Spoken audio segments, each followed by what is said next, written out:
All right, so this is a customer that we've been dealing with for the last couple months. I say dealing with, I don't mean that rude or anything like that, but this guy's got a York heat pump. It's not going into defrost. I was out here a couple days ago, trying to figure out what's going on. Everything seemed like it was working. It just wasn't going into defrost mode on its own. I was able to jump start it and get it going manually, but it needs to do it automatically. So right now we have the disconnect off. We had left it off from the other day.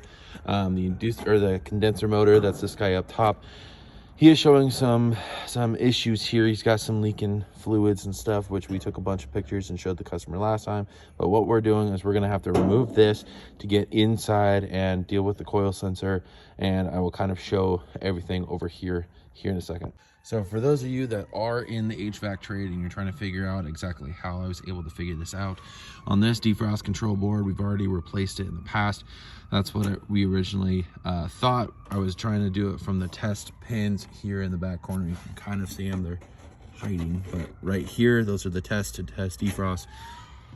The paperwork and the manufacturer for the equipment says that you should be able to hold them and touch them together for 6 seconds, and then it'll force defrost.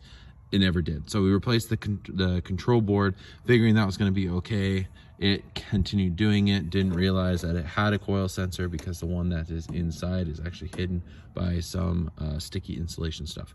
So this is that coil sensor here, this blue wire here. This is your ambient temperature sensor, which is sitting under here.